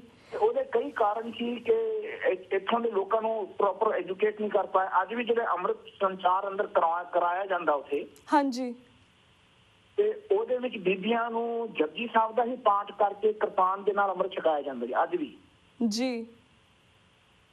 ਤੇ ਜਿਹੜੇ ਸਿੰਘ ਨੇ ਉਹਨਾਂ ਨੂੰ ਉਹ 7 ਬਾਣੀਆਂ ਦਾ ਯਾਨੀ ਪੜ੍ਹ ਕੇ ਅੰਮ੍ਰਿਤ ਛਕਾਇਆ ਜਾਂਦਾ, ਜਿਹਦੇ ਵਿੱਚ ਸ਼ਤਰਨਾਮਾ ਪੜ੍ਹਿਆ ਜਾਂਦਾ ਤੇ 33 ਸਵਈਏ ਵੱਖਰੇ ਯਾਨੀ 5 ਬਾਣੀਆਂ ਤੋਂ ਵੱਖਰੇ ਪੜ੍ਹੀਆਂ ਜਾਂਦੀਆਂ ਨੇ। ਹਾਂਜੀ। ਤੇ ਇਸ ਤਰ੍ਹਾਂ ਮਰਿਆਦਾ ਉਹ ਇੱਕ ਨਹੀਂ ਕਰ ਪਾ ਰਹੇ ਸਾਡੇ। ਜਦੋਂ ਅਸੀਂ 5 ਤਖਤ ਤੇ ਇੱਕ ਜਗ੍ਹਾ ਇੱਕ ਮਰਿਆਦਾ ਤੇ ਨਹੀਂ ਨਾ ਆਵਾਂਗੇ ਜੀ, ਉਦੋਂ ਵੀ ਅਸੀਂ ਆਪਣੀ ਸਿੱਖ ਕੌਮ ਨੂੰ ਅੱਗੇ ਵਧਾਉਣ ਵਿੱਚ ਬੜੇ ਪਿੱਛੇ ਰਹਿ ਜਾਵਾਂਗੇ ਜੀ। ਹਾਂਜੀ, ਅੱਜ ਬੜੇ ਨੌਜਵਾਨ ਬੱਚੇ, ਕਿਉਂਕਿ ਇੰਟਰਨੈਟ ਦਾ ਹੋਰ ਵੀ ਇਲੈਕਟ੍ਰੋਨਿਕ ਮੀਡੀਆ ਦਾ ਇਤਨਾ ਫੈਲਾਅ ਆ ਗਿਆ ਕਿ ਬੜੀ ਥੋੜੀ ਸੈਕਿੰਡ ਵਿੱਚ ਸਭ ਨੂੰ ਖਬਰ ਮਿਲਦੀ ਹੈ। ਹਾਂਜੀ। ਤੋ ਆ ਜਿਹੜੀ ਸਾਡੀ ਲੈਕਚੂਨਾਸ ਨੇ ਬੈਕਗ੍ਰਾਉਂਡ ਸਾਡਾ ਹਾਲੇ ਪ੍ਰੋਪਰ ਸਟੈਬਲਿਸ਼ ਨਹੀਂ ਹੋਇਆ, ਤੇ ਹੁਣ ਵੀ ਅੱਗੇ ਨੂੰ ਪਤਾ ਨਹੀਂ ਕਿਵੇਂ ਸਟੈਬਲਿਸ਼ ਹੋਏਗਾ ਜੀ। ਇਹ ਤਾਂ ਹੁਣ ਜਦੋਂ ਕਿ ਸਾਰੇ ਪੰਥਕ ਲੋਕ ਇਕੱਠੇ ਨਹੀਂ ਹੁੰਦੇ, ਉਦੋਂ ਤੱਕ ਮਰਿਆਦਾ ਨਹੀਂ ਹੋ ਸਕਦੀ ਜੀ। ਮਰਿਆਦਾ ਕਰਨਾ is very important, very important. ਬਿਲਕੁਲ ਬਿਲਕੁਲ ਵੀਰ ਜੀ। ਤੇ ਭਾਈ ਸਾਹਿਬ, ਜਿਸ ਤਰ੍ਹਾਂ ਤੁਸੀਂ ਕਿਹਾ ਕਿ ਇੱਕ ਮਰਿਆਦਾ ਨਹੀਂ ਹੁੰਦੀ, ਫਿਰ ਐਸਜੀਪੀਸੀ ਕੋਈ ਇਸ ਦੇ ਉੱਪਰ ਕੋਈ ਯਤਨ ਕਰ ਰਹੀ ਹੈ ਇੱਕੋ ਜਿਹੀ ਮਰਿਆਦਾ ਕਰਨ ਦੇ ਲਈ? ਮੈਂ ਜੀ ਤੁਹਾਨੂੰ ਦੱਸਾਂ ਕਿ ਜਿਸ ਵੇਲੇ 300 ਸਾਲਾ ਆਪਣਾ ਅਨੰਦਪੁਰ ਸਾਹਿਬ ਦਾ ਹੋਇਆ ਸੀ ਜੀ, ਉਸ ਵੇਲੇ ਬੀਬੀ ਜਗੀਰ ਕੌਰ ਪ੍ਰਧਾਨ ਸੀਗੀ ਐਸਜੀਪੀਸੀ ਦੇ। ਅਸੀਂ ਉਹਨਾਂ 17 ਪੇਜ ਦੀ ਚਿੱਠੀ ਲਿਖੀ ਇਸ ਮਰਿਆਦਾ ਦੇ ਉੱਤੇ। ਹਾਂਜੀ। ਕਿ ਤੁਸੀਂ ਇੱਕ ਐਸਾ ਯਾਨੀ ਇੱਕ ਸੰਗਠਨ ਤਿਆਰ ਕਰੋ ਜਿਹੜੀ ਤੁਹਾਨੂੰ ਸਾਰੀ ਰਿਪੋਰਟਸ ਲਿਆ ਕੇ ਦੇਣ ਪੰਜਾਬ ਤਖਤਾਂ ਦੀ, ਕਿ ਮਰਿਆਦਾ ਕਿਹੜੀ ਵੱਖਰੀ ਹੈ, ਕਿਹੜੇ ਤਰੀਕੇ ਦੇ ਨਾਲ ਕੀ ਕੀਤਾ ਜਾ ਸਕਦਾ ਹੈ ਜੀ। ਔਰ ਇਸ ਲਈ ਕਿਹੜੇ ਐਸੇ ਸ਼ਖਸ ਨੇ ਜਿਹੜੇ ਇਹਨੂੰ ਤੋੜਨਾ ਚਾਹੁੰਦੇ ਨੇ, ਜਿਹੜਾ ਇਹਨੂੰ ਇੱਕ ਨਹੀਂ ਹੋਣ ਦੇ ਰਹੇ, ਉਹਨਾਂ ਦੀ ਸਾਰੀ ਰਿਪੋਰਟ ਲੈ ਕੇ ਤੁਸੀਂ ਇਹਨੂੰ ਸੈਂਟਰਲਾਈਜ਼ ਕਰੋ ਜੀ। ਤੁਸੀਂ ਬੇਸ਼ੱਕ 10 ਸਾਲ ਦਾ ਪਲਾਨ ਬਣਾ ਲਓ ਜਾਂ 20 ਸਾਲ ਦਾ ਪਲਾਨ ਬਣਾਓ, ਕਿ ਉਹਦੇ ਵਿੱਚ ਉਹਨੂੰ ਹੌਲੀ ਹੌਲੀ ਕਿਵੇਂ ਤੁਸੀਂ ਲਾਗੂ ਕਰੋਗੇ, ਕਰਕੇ ਉਹਨੂੰ ਇੰਪਲੀਮੈਂਟ ਕਿਵੇਂ ਹੋਏਗਾ, ਇਹਦੇ ਤੇ ਵਿਚਾਰ ਕਰੋ। ਹਾਂਜੀ। ਜਦੋਂ ਇਹ ਰਿਪੋਰਟ ਅਸੀਂ ਉਹਨੂੰ 17 ਪੇਜ ਦੀ ਲਿਖ ਕੇ ਦਿੱਤੀ ਨਾ ਜੀ ਉਹਨਾਂ ਨੂੰ, ਜਗੀਰ ਕੌਰ ਨੂੰ, ਉਹਨਾਂ ਦਾ ਆਨਸਰ ਪਤਾ ਕੀ ਸੀ ਜੀ? ਉਹਨਾਂ ਦਾ ਆਨਸਰ ਸੀਗਾ ਕਿ ਵਾਜਪਾਈ ਜੀ ਨਾਰਾਜ਼ ਹੋ ਜਾਣਗੇ। ਯਾਨੀ ਜੋ ਬੀਜੇਪੀ ਦੇ ਪ੍ਰਧਾਨ ਨੇ ਉਸ ਵੇਲੇ ਵਾਜਪਾਈ ਸੀਗੇ, ਅਟਲ ਬਿਹਾਰੀ ਵਾਜਪਾਈ। ਹਾਂਜੀ। ਕਿਉਂਕਿ ਇਹਨਾਂ ਦਾ ਸੰਗਠਨ ਜ਼ਿਆਦਾ ਬੀਜੇਪੀ ਦੇ ਨਾਲ ਸੀ, ਅਕਾਲੀ ਦਲ ਦਾ, ਤੇ ਉਹ ਉਹਨਾਂ ਨੂੰ ਖੁਸ਼ ਕਰਨ ਦੇ ਪਿੱਛੇ ਉਹ ਇਸ ਨੂੰ ਮਰਿਆਦਾ ਨੂੰ ਇੱਕ ਨਹੀਂ ਕਰਨਾ ਚਾਹੁੰਦੇ ਜੀ। ਜੀ ਹਾਂਜੀ ਜੀ। ਤੇ ਵੀਰ ਜੀ, ਐਕਚੁਅਲੀ ਅਸੀਂ ਹੋਰ ਵੀ ਸਾਡੇ ਕੋਲ ਬਹੁਤ ਸਾਰੇ ਸਵਾਲ ਤੁਹਾਡੇ ਲਈ ਸੀ, ਉਹਨਾਂ ਦੇ ਉੱਪਰ ਵੀ ਤੁਹਾਡੇ ਵਿਚਾਰ ਜਾਣਨਾ ਚਾਹਾਂਗੇ। ਜਿਸ ਤਰ੍ਹਾਂ ਹੁਣ ਆਪਾਂ ਸਿੱਖੀ ਪ੍ਰਚਾਰ ਵੱਲ ਆਉਂਦੇ ਹਾਂ, ਜਿਵੇਂ ਤੁਸੀਂ ਭਾਰਤ ਦੇ ਵਿੱਚ ਵੀ ਤੇ ਥਾਂ ਜਾ ਕੇ ਤੁਸੀਂ ਅਤੇ ਵਿਦੇਸ਼ਾਂ ਵਿੱਚ ਵੀ ਸਿੱਖੀ ਪ੍ਰਚਾਰ ਲਈ ਦੌਰੇ ਕਰਦੇ ਹੋ, ਹੋਰ ਵੀ ਸੰਸਥਾਵਾਂ ਤੇ ਇੰਡੀਵਿਜੂਅਲਸ ਵੀ ਧਰਮ ਪ੍ਰਚਾਰ ਲਈ ਯਤਨ ਕਰਦੇ ਨੇ। ਕੀ ਕਾਰਨ ਹੈ ਕਿ ਜਿਹੜੀ ਅੱਜ ਦੀ ਸਿੱਖ ਜਨਰੇਸ਼ਨ ਆ ਉਹ ਸਿੱਖੀ ਤੋਂ ਦੂਰ ਜਾ ਰਹੀ ਹੈ? ਇਸ ਬਾਰੇ ਤੁਸੀਂ ਕੀ ਕਹਿਣਾ ਚਾਹੋਗੇ? ਦੇਖੋ ਜੀ, ਸਭ ਤੋਂ ਪਹਿਲਾਂ ਜਿਹੜੀ ਸਾਡੀ ਡੈਲੀਵਰੈਂਸ ਹੈ ਨਾ ਜੀ ਮਹਾਰਾਜ ਦੀ ਬਾਣੀ ਦੇ ਪ੍ਰਚਾਰ ਦੀ, ਉਹ ਹਾਲੇ ਇੱਕ ਨਹੀਂ ਹੋਈ जी फॉर एग्जाम्पल कि देखो इन्ने तख्त ने, अपने 5 तख्त ने, अज तक 5 तख्त के 5 जथेदार मिलके इकट्ठे होके गुरु ग्रंथ साहिब जी महाराज जी के सारे शब्दों के स्वरूप के विचार नहीं कर पा रहे जी। अज तक करके एक टीका कढ़िया हुंदा ना जी, एक टीका, हाँ जी, कि कोई भी ਜਿਹੜੇ ਔਖੇ ਸ਼ਬਦ ਨੇ ਉਹਦੇ ਤੇ ਇਕੱਠੇ ਹੋ ਜਾਂਦੇ, ਇੱਕ ਤੇ ਉਹ ਸ਼ਬਦ ਨੂੰ ਫਿਰ ਕਲੈਰੀਫਾਈ ਕਰਦੇ, ਉਹਦੇ ਤੇ ਫਿਰ ਇੱਕ ਬੁੱਕ ਛਪ ਜਾਂਦੀ ਹੈ ਨਾ ਜੀ। ਇਹ ਕੰਮ ਕਰਨਾ ਬਹੁਤ ਜ਼ਰੂਰੀ ਹੈ। ਹਾਂ, ਹਰ ਬੰਦਾ ਉੱਠਦਾ ਆਪਦਾ ਇੱਕ ਟੀਕਾ ਲਿਖੀ ਜਾਂਦਾ ਹੈ, ਹਰ ਬੰਦਾ ਲਿਖਦਾ ਆਪਦੇ ਆਈਡੀਆ ਨਾਲ ਲਿਖਦਾ ਹੈ। ਤੁਹਾਨੂੰ ਪਤਾ ਹੋਣਾ ਚਾਹੀਦਾ ਕਿ ਜਿਹੜਾ ਸਾਡਾ ਇਤਿਹਾਸ ਤੇ ਸਾਡਾ ਜਿਹੜਾ ਮਹਾਰਾਜ ਦੇ ਟੀਕੇ ਲਿਖੇ ਗਏ ਨੇ, ਹਾਂਜੀ, ਇਹ ਦੇਹਧਾਰੀਆਂ ਨੇ ਲਿਖੇ ਨੇ। ਜਿਹੜੇ ਸ਼ਬਦ ਨੂੰ ਗੁਰੂ ਨਹੀਂ ਮੰਨਦੇ ਸੀ, ਉਹਨਾਂ ਸੰਸਥਾਵਾਂ ਦੇ ਹੱਥ ਵਿੱਚ ਬਹੁਤ ਚਿਰ ਇਹ ਪ੍ਰਚਾਰ ਰਿਹਾ। फॉर एग्जाम्पल ਜਿਹੜੇ ਉਦਾਸੀਨ ਲੋਕ ਸਨ, ਜਿਹੜੇ ਨਿਰਮਲੇ ਸਨ, ਇਹਨਾਂ ਨੇ ਬਹੁਤ ਪ੍ਰਚਾਰ ਕੀਤਾ ਜੀ ਸਿੱਖੀ ਦਾ ਜੀ। ਤੇ ਇਹਨਾਂ ਨੇ ਜਿਹੜਾ ਸਿੱਖੀ ਦਾ ਪ੍ਰਚਾਰ ਕੀਤਾ, ਇਹਨਾਂ ਨੇ ਆਪਦੇ ਪਰਸਪੈਕਟਿਵ ਦੇ ਨਾਲ ਕੀਤਾ ਕਿ ਦੇਹਧਾਰੀ ਗੁਰੂ ਹੁੰਦਾ ਹੈ। ਇਹਨਾਂ ਨੇ ਸ਼ਬਦ ਗੁਰੂ ਦੇ ਪਰਸਪੈਕਟਿਵ ਨਾਲ ਨਹੀਂ ਨਾ ਕੀਤਾ ਜੀ। ਹਾਂਜੀ। ਤੇ ਇਹਨਾਂ ਦੇ ਲਿਖੇ ਹੋਏ ਟੀਕੇ ਅੱਜ ਤੱਕ ਅਸੀਂ ਪੜ੍ਹੀ ਜਾ ਰਹੇ ਹਾਂ। ਇਹਨਾਂ ਦੇ ਲਿਖੇ ਹੋਏ ਟੀਕੇ ਇਤਿਹਾਸ ਅੱਜ ਤੱਕ ਅਸੀਂ ਤਖਤਾਂ ਤੇ ਪੜ੍ਹੀ ਜਾ ਰਹੇ, ਤੇ ਉਹ ਸਾਡੇ ਅੰਦਰ ਬਹੁਤ ਸਾਰਾ ਜਿਹੜੇ ਕਨਫਿਊਜ਼ਨ ਕ੍ਰੀਏਟ ਕਰ ਰਹੇ, ਨਵੇਂ ਜਨਰੇਸ਼ਨ ਦੇ ਵਿੱਚ ਜਿਹੜਾ ਪ੍ਰਚਾਰ ਕਰ ਰਹੇ ਨੇ ਸਾਡੇ ਲੋਕ। ਹਾਂਜੀ। फॉर एग्जाम्पल मैं तुहानू दसा, जो सूरज प्रकाश ग्रंथ लिखा गया, जो इतिहास लिखा गया 14 जिल्दां विच जी, भाई साहब भाई संतोख सिंह का लिखा गया जी। एक हिंदू यानी राजे ने बैठा के अपने जींद विच लिखाया जी। ते ओ जिहड़ा हिंदू राजा सीगा, ओनू खुश करन पिछे ओने बहुत कुछ ऐसी देवी देवतियां दी गल्लां होर हिंदूवाद जिहड़ा उस इतिहास विच पाया। हाँ जी। ਤੇ ਤੁਹਾਨੂੰ ਮਹਿਸੂਸ ਹੋਣਾ ਚਾਹੀਦਾ ਕਿ ਉਹਨੇ ਇੱਕ ਵਾਰ ਵੀ ਇਹ ਨਹੀਂ ਲਿਖਿਆ ਕਿ ਦਮਦਮਾ ਸਾਹਿਬ ਗੁਰੂ ਕਾਂਸ਼ੀ ਸਾਬੋ ਕੀ ਤਲਵੰਡੀ ਵਿਖੇ ਇਹ ਗੁਰੂ ਗ੍ਰੰਥ ਸਾਹਿਬ ਜੀ ਮਹਾਰਾਜ ਨੇ ਦਿਖਾਇਆ ਹੈ ਜੀ। ਭਾਈ ਸਾਹਿਬ ਭਾਈ ਮਨੀ ਸਿੰਘ ਜੀ ਤੋਂ ਨਹੀਂ ਲਿਖਿਆ ਜੀ ਇਤਿਹਾਸ ਵਿੱਚ ਜੀ। ਤੇ ਉਹਨੇ ਇੱਕ ਵਾਰ ਵੀ ਨਹੀਂ ਲਿਖਿਆ ਕਿ ਸੱਚਖੰਡ ਸ੍ਰੀ ਹਜ਼ੂਰ ਸਾਹਿਬ ਜਾ ਕੇ ਮਹਾਰਾਜ ਨੇ ਇਸ ਬਾਣੀ ਨੂੰ ਗੱਦੀ ਦਿੱਤੀ ਹੈ। हाँ जी, हाँ जी। ਇਹ ਇਤਿਹਾਸ ਨੂੰ ਫਿਰ ਤਖਤਾਂ ਤੇ ਕਿਉਂ ਪੜਿਆ ਜਾਂਦਾ ਹੈ? ਇਹਦੇ ਤੇ ਕਿਉਂ ਨਹੀਂ ਇਹਨਾਂ ਨੇ ਵਾਚ ਕੀਤਾ? ਕਿਉਂਕਿ ਸਾਡੇ ਜਿਹੜੇ ਵਾਚ ਡੌਗਸ ਨੇ ਨਾ, ਦੇ ਆਰ ਨਾਟ ਪਰਫੈਕਟ। ਜੀ ਜੀ, ਬਿਲਕੁਲ। ਜਦੋਂ ਤੱਕ ਅਸੀਂ ਇਹਨਾਂ ਚੀਜ਼ਾਂ ਉੱਤੇ ਪ੍ਰੋਪਰਲੀ ਵਾਚ ਨਹੀਂ ਨਾ ਰੱਖਾਂਗੇ ਕਿ ਕਿਹੜੀ ਚੀਜ਼ ਡਿਲੀਵਰ ਕੀਤੀ ਜਾਣੀ ਚਾਹੀਦੀ ਹੈ, ਕਿਹੜੀ ਚੀਜ਼ ਲੋਕਾਂ ਤੱਕ ਪਹੁੰਚਾਉਣੀ ਚਾਹੀਦੀ ਹੈ, ਤੇ ਕਿਵੇਂ ਉਸ ਦਾ ਲੈਵਲ ਹੋਣਾ ਚਾਹੀਦਾ ਪਹੁੰਚਾਉਣ ਦਾ, ਉਹ ਸਾਡਾ ਸੈਂਟਰਲਾਈਜ਼ ਸਕੂਲ ਹੋਣਾ ਚਾਹੀਦਾ ਹੈ। ਹਾਂਜੀ। ਅਸੀਂ ਉਸ ਨੂੰ ਸੈਂਟਰਲਾਈਜ਼ ਲੈ ਕੇ ਨਹੀਂ ਪ੍ਰਚਾਰਕਾਂ ਨੂੰ, ਸਾਡੇ ਕਮ ਸੇ ਕਮ 50,000 ਪ੍ਰਚਾਰਕ ਇਸ ਵੇਲੇ ਤਿਆਰ ਹੋਣੇ ਚਾਹੀਦੇ ਨੇ, ਜਿਹੜਾ ਇੱਕ ਸੰਸਥਾ ਤੋਂ ਨਿਕਲਣ, ਇੱਕ ਸੰਸਥਾ ਤੋਂ, ਜਿਹੜਾ ਕੇਵਲ ਸ਼ਬਦ ਗੁਰੂ ਨੂੰ ਐਲਾਬੋਰੇਟਲੀ ਡਿਸਕ੍ਰਾਈਬ ਕਰ ਸਕਣ। ਸ਼ਬਦ ਗੁਰੂ ਕਿਉਂ ਇੰਪੋਰਟੈਂਟ ਹੈ ਉਹਦੇ ਤੇ ਉਹ ਆਪਣਾ ਐਮਫਸਾਈਜ਼ ਦੇਣ, ਤੇ ਉਹ ਫਿਰ ਲੋਕਾਂ ਦੇ ਵਿੱਚ ਜਾ ਕੇ ਪ੍ਰਚਾਰ ਕਰਨ। ਇਤਿਹਾਸ ਸਾਨੂੰ ਫਿਰ ਤੋਂ ਲਿਖਣਾ ਪੈਣਾ। We have to rewrite our history, we have to rewrite our history according to Gurbani. ਹਾਂਜੀ। ਅਸੀਂ ਉਹਨੂੰ ਹੁਣ ਲਿਖ ਕੇ ਰੱਖਾਂਗੇ ਤੇ ਆਉਣ ਵਾਲੇ 500 ਸਾਲ, 1000 ਸਾਲ, 2000 ਸਾਲ ਤੱਕ ਉਹ ਜਾ ਕੇ ਐਸਟੈਬਲਿਸ਼ ਹੋਏਗਾ। So we have to plan in a very long way ਜੀ, ਤਾਂ ਜਾ ਕੇ ਲੋਕ ਸਿੱਖ ਬਣਨਗੇ। ਨਹੀਂ ਤਾਂ ਜਿਹੜੇ ਸਾਡੇ ਵਿੱਚ ਅੱਜ ਡਿਵੀਏਸ਼ਨ ਕ੍ਰੀਏਟ ਹੋ ਰਹੀ ਹੈ, ਹਰ ਬੰਦਾ ਖੜਾ ਹੁੰਦਾ ਆਪਦਾ ਕੁਐਸਚਨ ਖੜਾ ਕਰ ਦਿੰਦਾ ਤੇ ਲੋਕਾਂ ਵਿੱਚ ਕਨਫਿਊਜ਼ਨ ਕ੍ਰੀਏਟ ਹੋ ਜਾਂਦੀ ਹੈ। ਹਾਂਜੀ ਜੀ, ਬਿਲਕੁਲ। ਤੇ ਭਾਈ ਸਾਹਿਬ, ਅਸੀਂ ਵੀ ਜਾਣਨਾ ਚਾਹਾਂਗੇ, ਜਿਸ ਤਰ੍ਹਾਂ ਕੁਝ ਸਾਲ ਪਹਿਲਾਂ ਤੁਸੀਂ ਸ਼੍ਰੀ ਹਰਿਮੰਦਰ ਸਾਹਿਬ ਵਿੱਚ ਬੀਬੀਆਂ ਨੂੰ ਸੇਵਾ ਕਰਨ ਅਤੇ ਕੀਰਤਨ ਕਰਨ ਦਾ ਹੱਕ ਦਿਵਾਉਣ ਲਈ ਇੱਕ ਲਹਿਰ ਸ਼ੁਰੂ ਕੀਤੀ ਸੀ, ਉਸ ਇਸ਼ੂ ਦਾ ਫਿਰ ਕੀ ਬਣਿਆ? ਕਿਉਂਕਿ ਕੋਈ ਤਬਦੀਲੀ ਹਜੇ ਤੱਕ ਨਜ਼ਰ ਕੋਈ ਆ ਨਹੀਂ ਰਹੀ। ਉਹ ਜੀ ਬਾਹਮਣਵਾਦ ਦਾ ਇੱਕ ਬਹੁਤ ਵੱਡਾ ਹਿੱਸਾ ਹੈਗਾ ਦਰਬਾਰ ਸਾਹਿਬ ਦੇ ਵਿੱਚ ਜੀ। ਉਹ ਨਹੀਂ ਚਾਹੁੰਦੇ ਕਿ ਬੀਬੀਆਂ ਨੂੰ ਇਕੁਅਲ ਰਾਈਟ ਦਿੱਤਾ ਜਾਵੇ, ਜਦਕਿ ਮਹਾਰਾਜ ਨੇ ਸਭ ਨੂੰ ਇਕੁਅਲ ਰਾਈਟ ਦਿੱਤਾ ਹੈਗਾ ਜੀ। ਇਹਨਾਂ ਨੂੰ ਸਮਝ ਆਉਣੀ ਚਾਹੀਦੀ ਹੈ ਕਿ ਮਹਾਰਾਜ ਨੇ, ਗੁਰੂ ਨਾਨਕ ਦੇਵ ਸੱਚੇ ਪਾਤਸ਼ਾਹ ਜੀ ਨੇ ਇੱਕ ਬਹੁਤ ਸੁੰਦਰ ਰਾਸਤਾ ਬਣਾਇਆ, ਜਿਹਦੇ ਵਿੱਚ ਇਹ ਗੱਲ ਕਹੀ ਹੈ ਕਿ ਰੱਬ ਹੀ ਖਸਮ ਹੈ, ਬਾਕੀ ਸਭ ਆਪਾਂ ਜੀਵ ਰੂਪੀ ਇਸਤਰੀਆਂ ਹਾਂ। ਹਾਂਜੀ। ਜੇ ਕਿਸੇ ਵੀ ਬੰਦੇ ਦੀ ਮੁਕਤੀ ਹੋਊਗੀ ਤਾਂ ਹੋਊਗੀ ਜੋ ਆਪਣੇ ਆਪ ਨੂੰ ਜੀਵ ਰੂਪੀ ਇਸਤਰੀ ਸਮਝੇਗਾ ਤੇ ਰੱਬ ਨੂੰ ਖਸਮ ਜਾਣੇਗਾ। ਇਹ ਜਾनेगा कि आज जी बाणी है ये खसम की बाणी है, जैसी में आवे खसम की बाणी, फैसला करी ज्ञान वे ला लो। ये गुरु नानक देव सच्चे पातशाह का शब्द है, उन्होंने फलसफा है। सो इत्थे हर बंदे नूं जीव रूपी इस्त्री करके एड्रेस किया गया है कि रब नूं खसम कहा गया है। हाँ जी। जिहड़ा फॉर्मलैस गॉड हैगा उन्हों खसम कहा, जिहड़ा फॉर्म विच कोई भी है, इत्ते औरत मर्दा साजे ये सब रूप तुम्हारे जी, सब रब दे रूप ने जी। ਜਦੋਂ ਤੱਕ ਅਸੀਂ ਇਸ ਫਲਸਫੇ ਦੇ ਨਾਲ ਨਹੀਂ ਚੱਲਾਂਗੇ, ਉਦੋਂ ਤੱਕ ਅਸੀਂ ਇਸਤਰੀ ਜਾਤੀ ਦੇ ਨਾਲ ਅਨਿਆਏ ਕਰਾਂਗੇ। ਅਸੀਂ ਇਸਤਰੀ ਜਾਤੀ ਨੂੰ ਇੱਕੋ ਜਿਹਾ ਦਰਜਾ ਨਹੀਂ ਦਿਆਂਗੇ। ਅਸੀਂ ਉਹੀ ਜਾਂ ਬਾਹਮਣਵਾਦ ਤੇ ਉਹੀ ਦੂਸਰੇ ਜਿਹੜੇ ਰਿਲੀਜਨਸ ਨੇ ਵਿੱਚ ਕੀਤਾ ਹੈਗਾ ਕਿ ਇਸਤਰੀ ਮਜ਼ਹਬ ਚ ਮਸਜਿਦ ਵਿੱਚ ਨਹੀਂ ਜਾ ਸਕਦੀ ਜਾਂ ਹੋਰ ਕਿਤੇ ਨਹੀਂ ਜਾ ਸਕਦੀ, ਉਹ ਸਾਡੇ ਵਿੱਚ ਉਹ ਕੰਮ ਹੋ ਗਿਆ ਜੀ। ਜਦਕਿ ਕਿਸੇ ਨੂੰ ਮਹਾਰਾਜ ਨੇ ਪੱਖਪਾਤ ਨਹੀਂ ਕੀਤਾ। ਇਸ ਵਿੱਚ ਭਾਈ ਸਾਹਿਬ ਸਿੰਘ ਸਾਹਿਬ ਆਪਣੇ ਮਨਜੀਤ ਸਿੰਘ ਜੀ ਸਨ, ਕੇਸਗੜ੍ਹ ਸਾਹਿਬ ਦੇ ਜਥੇਦਾਰ ਰਹੇ ਜੀ, ਐਕਟਿੰਗ ਜਥੇਦਾਰ ਆਪਣੇ ਅਕਾਲ ਤਖਤ ਸਾਹਿਬ ਦੇ ਵੀ ਰਹੇ। ਹਾਂਜੀ। ਇਹ ਤੁਹਾਨੂੰ ਪਤਾ ਹੋਣਾ ਚਾਹੀਦਾ, ਉਸ ਵੇਲੇ ਐਕਟਿੰਗ ਜਥੇਦਾਰ ਅਕਾਲ ਤਖਤ ਦੇ ਸਨ ਜੀ, ਸਿੰਘ ਸਾਹਿਬ ਭਾਈ ਮਨਜੀਤ ਸਿੰਘ ਜੀ। ਹਾਂਜੀ ਇਹਨਾਂ ਨੇ ਬੜਾ ਸਪੋਰਟ ਕੀਤਾ ਸੀ ਉਸ ਵੇਲੇ ਇਸ ਯਾਨੀ ਮੂਵਮੈਂਟ ਨੂੰ ਜੀ। ਬੀਬੀਆਂ ਨੇ ਉੱਥੇ ਹਰ ਸੰਡੇ ਜਾ ਕੇ ਸੁਖਮਨੀ ਸਾਹਿਬ ਦੇ ਪਾਠ ਕਰਦੇ, ਤਖਤ ਸਾਹਿਬ ਤੇ ਬੀਬੀਆਂ ਹੀ ਅਰਦਾਸ ਕਰਦੀਆਂ ਸੀ ਉੱਥੇ ਜਾ ਕੇ। ਹਾਂਜੀ ਤੇ ਉਹਨਾਂ ਨੂੰ ਚੰਗਾ ਨਾ ਲੱਗਦਾ ਜੀ। ਕੁਝ ਸਮੇਂ ਕਾਰਨ ਅਸੀਂ ਹਮੇਸ਼ਾ ਸੰਡੇ ਨੂੰ ਉੱਥੇ ਜਾਂਦੇ ਹੁੰਦੇ ਸੀ ਇਸ ਮੂਵਮੈਂਟ ਦੇ ਵਿੱਚ। ਇੱਕ ਸੰਡੇ ਅਸੀਂ ਕੁਦਰਤੀ ਤੌਰ ਤੇ ਨਹੀਂ ਗਏ, ਕੁਝ ਕੰਮ ਸੀ ਸਾਨੂੰ ਹੈਦਰਾਬਾਦ ਜੀ। ਉਸ ਸੰਡੇ ਵਿੱਚ ਐਜੀਪੀਸੀ ਦੇ ਸਾਰੇ ਬੰਦਿਆਂ ਨੇ ਮਿਲ ਕੇ ਯਾਨੀ ਉਹਨਾਂ ਨੇ ਪੂਰੀ ਫੋਰਸ ਲਿਆਂਦੀ ਬਾਹਰੋਂ, ਬੀਬੀਆਂ ਨੂੰ ਲਿਟਰਲੀ ਦਰਬਾਰ ਸਾਹਿਬ ਅਕਾਲ ਤਖਤ ਸਾਹਿਬ ਤੋਂ ਚੱਕ ਕੇ ਉਹਨਾਂ ਨੇ ਬਾਹਰ ਸੁੱਟ ਦਿੱਤਾ, ਬਾਹਰ ਜੀ ਲਿਟਰਲੀ ਜੀ। ਤੇ ਇਹ ਮੂਵਮੈਂਟ ਤਾਂ ਚੱਲੇਗੀ ਜੇ ਬਹੁਤ ਸਾਰੇ ਸਿੱਖ ਸੰਗਤਾਂ ਸਾਰੀਆਂ ਇਕੱਠੀਆਂ ਹੋਣ ਤੇ ਉੱਥੋਂ ਦੇ ਜਿਹੜੇ ਲੋਕਲ ਬੰਦੇ ਨੇ।